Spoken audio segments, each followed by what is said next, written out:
नमस्कार। धर्म ज्ञान में एक बार फिर हमारे दर्शकों का स्वागत है और मैं हूं आपके साथ कविता राणा। चुनावी तारीखों के ऐलान से बिहार की राजनीति गरमाई हुई है। आलम यह है कि तमाम राजनीतिक दलों ने अपनी अपनी जमीन तलाशनी शुरू कर दी है। कुर्सी के खातिर गजब का खेल चल रहा है। एक तरफ लालू यादव के लाल तेजस्वी यादव हैं जो महागठबंधन के सहारे जीत का सेहरा बांधना चाहते हैं, तो दूसरी तरफ नीतीश के नेतृत्व को ठुकराकर चुनावी मैदान में उतरी लोक जनशक्ति पार्टी, जो कहने को तो एनडीए से अलग होकर चुनाव लड़ेगी, लेकिन इनडायरेक्टली मोदी सरकार के साथ नजर आ रही है। अब सियासत के दिग्गज खिलाड़ी रामविलास पासवान के बारे में ये कहा जाता है कि सरकार बनाने की चाबी वो अपने साथ लेकर घूमते हैं और अब तो पार्टी की कमान घर के कुलदीपक यानी कि चिराग पासवान के हाथों में है। ऐसे में क्या कहता है सांसद चिराग पासवान की राजनीतिक कुंडली? चिराग के नेतृत्व में क्या एलजेपी फिर से किंग मेकर की भूमिका में नजर आएगी? इसको लेकर क्या कहती है देवेगी डॉक्टर श्रीपति त्रिपाठी जी की भविष्यवाणी, देखिए। डॉक्टर श्रीपति त्रिपाठी। चिराग पासवान का जन्म 31 अक्टूबर 1982 को हुआ था। चिराग पासवान की सूर्य कुंडली में तुला लग्न में गुरु सूर्य शुक्र शनि बुध लग्न में विराजमान है। इनकी मीन राशि है। तीसरे स्थान में मंगल एवं केतु हैं। राहु मिथुन राशि में है। चंद्रमा की महादशा 17 अगस्त 2020 से 16 फरवरी 2022 तक है। इस ग्रहण काल के कारण कुछ जल्दीबाजी में भी प्रतिकूल निर्णय हो सकते हैं।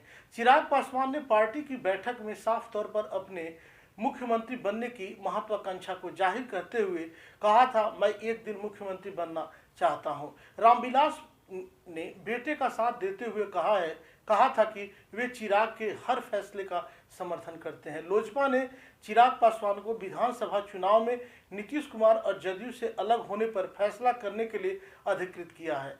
गूगल में उपलब्ध डिटेल्स के अनुसार वर्तमान में इनकी संभावनाएं मुख्यमंत्री के लिए कम बन रही है। लोजपा का मानना है कि राज्य में राजनीतिक शक्ति के रूप में नीतीश का असर फीका हो गया है और बड़ी संख्या में राजग के मतदाता चाहते हैं कि नए नेता को मौका मिले, लेकिन चंद्रमा और राहु की युति के कारण लोजपा के परंपरागत समर्थन आधार में दलित वोटों की बड़ी संख्या गिनी जाती है और राज्य के विभिन्न हिस्सों में कुछ उच्च जाति के प्रभावशाली नेताओं में भी उसका प्रभाव है।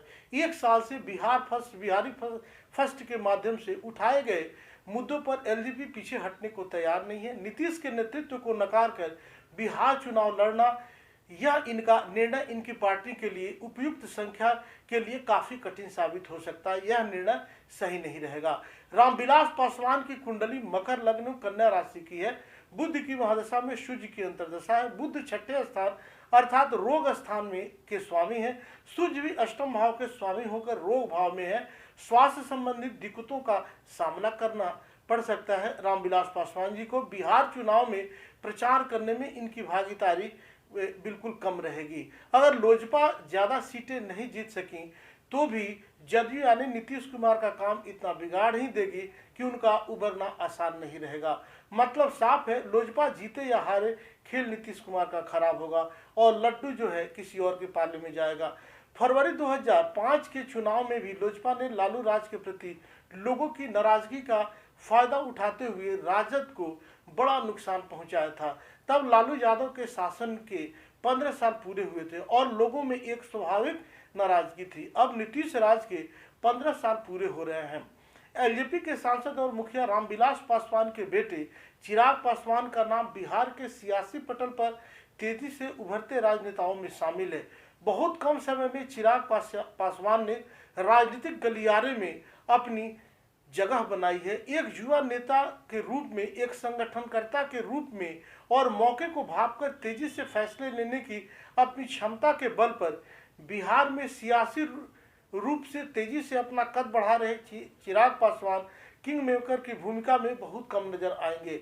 लोक जनशक्ति पार्टी अध्यक्ष चिराग पासवान ने कहा है कि बिहार में मुख्यमंत्री नीतीश कुमार के 15 साल के शासनकाल के दौरान उत्पन्न सत्ता विरोधी लहर 2005 में लालू प्रसाद यादव आरजेडी के कार्यकाल में पैदा हुई लहर से भी बड़ी है। चिराग ने कहा है कि उनकी पार्टी राज्य में सत्तारूढ़ गठबंधन से इसलिए बाहर आई है ताकि मौजूदा गठबंधन में बने रहने को लेकर बाद में उन्हें किसी बात का अफसोस न हो। चंद्रमा की महादशा में 17 अक्टूबर 2020 से 16 फरवरी 2022 तक का है। इस ग्रहण काल में मानसिक परेशानी देकर राहु परेशान करता है।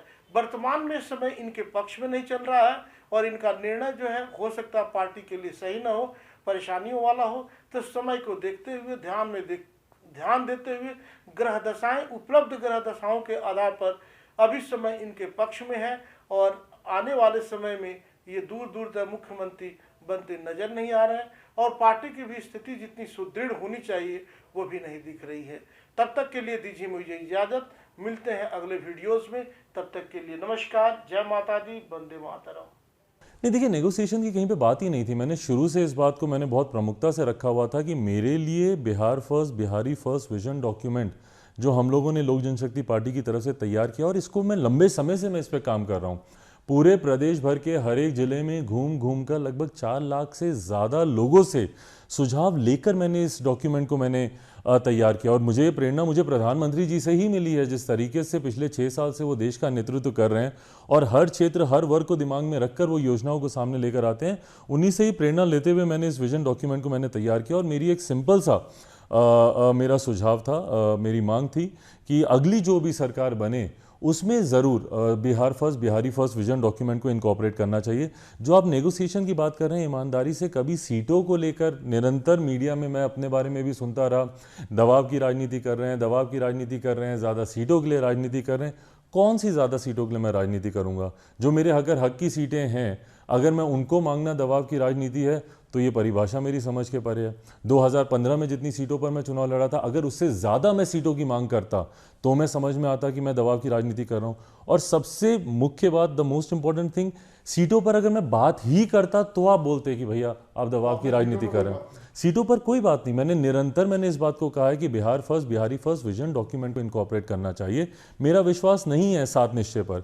7 निश्चय जो पिछली बार जो मुख्यमंत्री जी ने किया था, नली गली को छोड़ दें, युवाओं का भी उसमें जिक्र किया गया था, उनके रोजगार का जिक्र किया था, पर उसके बाद से जिस तरीके से पलायन और बढ़ा है तो इसका मतलब 7 निश्चय धरातल पर उतर ही नहीं पाया। और दोबारा आप 7 निश्चय 2 आप अनाउंस करते हैं, आप एनडीए, आप एक गठबंधन की आप बात करते हैं, पर उसमें आप सिर्फ अपना पर्सनलाइज एजेंडा आप उसमें सामने रखते हैं। जो आप पिछली बार से महागठबंधन का जो आप कैरी फॉरवर्ड कर रहे थे, उसी एजेंडे को आप दोबारा लेकर पार्ट 2 के तौर पर आप लेकर आते हैं। तो बिहार की जनता का विश्वास नहीं है और मेरा तो बिल्कुल नहीं है इसमें।